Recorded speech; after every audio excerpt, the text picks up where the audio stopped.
My name is Amit. I have been teaching physics since last more than 8 years. So today we are going to discuss the concepts of the gravitation chapter. This chapter is a small chapter, but many times students, the JEE and NEET students find it difficult while solving the problems and in the concepts as well. So today we are going to discuss that chapter.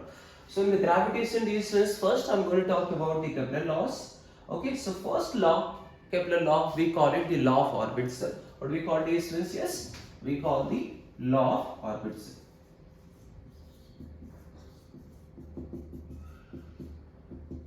So what is law of orbit? Yes, law of orbit says that the planet used to revolve in the elliptical orbit around the star or sun, where star or sun used to be placed at the any one of the foci of the ellipse.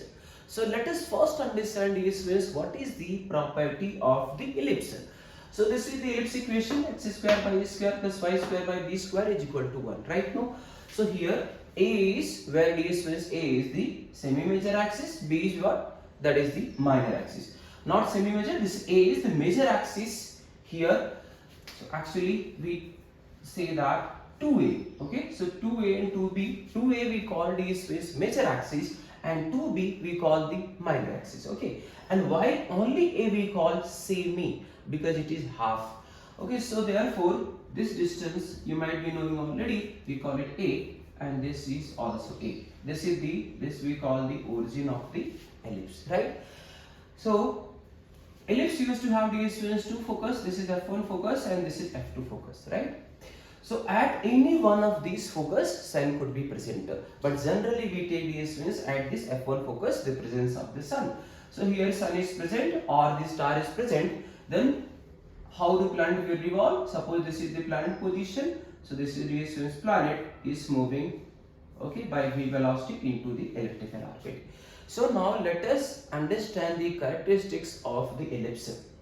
So this A, as I told you, that semi-major axis, B the semi-minor axis. The semi-minor axis will be only till here, okay. Semi-minor means half of the minor axis. So this is the B, okay.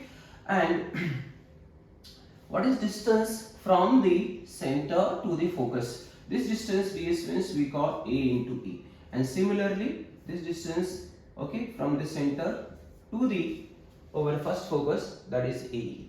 So therefore if this point is, if planet is present here, this point we call the near point to the sun, or we call this perigee point. What we call is, we call the perigee point, okay. And this point, if the planet is present at this point, so therefore it is at the farthest point to the sun. So therefore this point is we call, that is the apogee point, okay.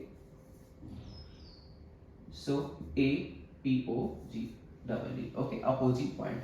So therefore if, so what will be the distance from the sun to the perigee point or the nearest point? Many times the question comes on that distance, so therefore students used to be confused, okay. So S1, suppose here this point is A, this point is B. So S1A distance, these means we write is equals to the, or this we call the perigee distance. This perigee distance we write equal to this total distance is what? A, right now. This is AE, so therefore perigee distance will be equal to A minus AE, that we can take common here, A1 minus E, like that, right? And similarly apogee distance, what we can write is apogee, this is apogee distance from this sun, okay. All the calculations we do from the sun only. Sun to the apogee point, apogee distance, that is the S1B, okay. So S1B distance, look nicely from here till here it's A. This much is how much? AE. So therefore it will be how much? It will be the A plus A, right now. So we can take A common, it will be the 1 plus E, right. So this is the apogee distance, this is the perigee distance, right. So this is the basic thing about the, okay, that is the law of orbits. Now you can ask that why this distance from the center to the focus distance is A. Actually this means for the ellipse, This E we call the eccentricity of the ellipse. If we talk about circle, then this eccentricity dear students used to be 0. If this part, if eccentricity is 0, then this part or from the center to focus distance will be what? 0 only, right? No.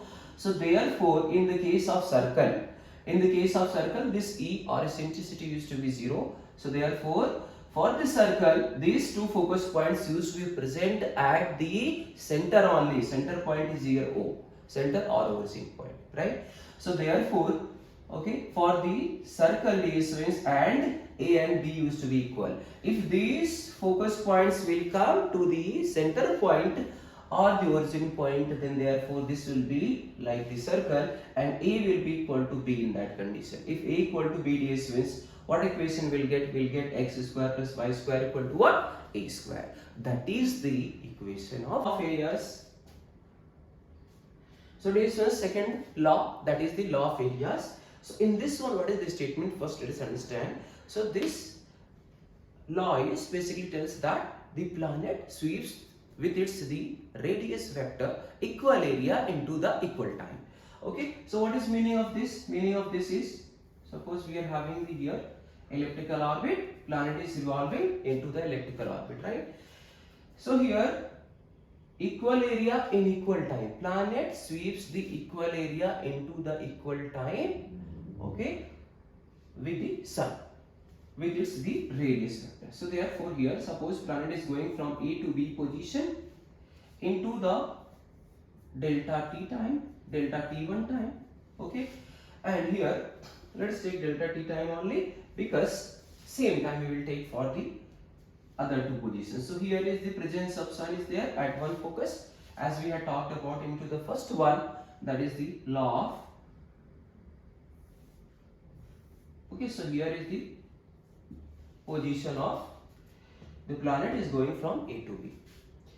So we had already talked about this sun is present at the one of the focus into the first law of the Kepler, that is the law of orbits. Okay, so in this one planet is going from A to B.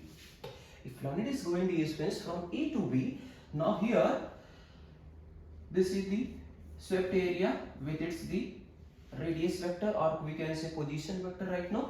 Now planet is going suppose from C to D. Now what will be the area swept by the position vector or the radius vector from C to D? So it will be swept this much. This area if we say distance is A1, this area we say A2. Then and if this time interval is also delta t, okay, then this area A1 will be equal to A2 because here time interval is the same. Okay, so what actually the meaning of this law?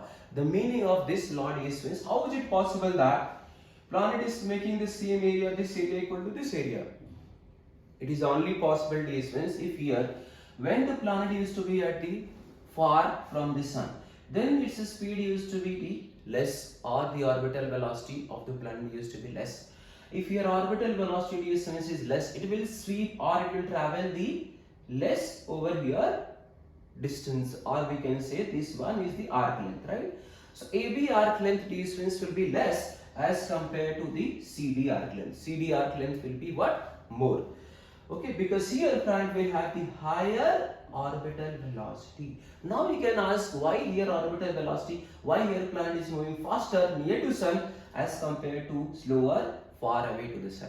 The reason behind this distance is because here gravitational force, here gravitational force used to be less because distance is more, gravitational force less, so therefore simply distance the orbital velocity will be also lesser. You can understand like that if you are having in your hand, suppose thread and bob, you are having in your hand a thread and that is connected with a bob. So if you are rotating that, so if you apply more tension force, what will happen in that moment? If you pull that bob into the circular orbit which is orbiting, so if you pull that bob with the higher tension force, what will happen then? Then the velocity of the bob which is orbiting into the circular orbit, its velocity will increase. So same thing happens with the planet which is orbiting into elliptical orbit. So here that pulling force is less, so velocity less. Here pulling force or gravitational force by sun or the star is more on the planet, so the velocity is the more. If velocity is more, it is sweeping basically more arc length, but more arc length does not mean more area. So because more arc length, so this CD arc length is more than the AB arc length. So if we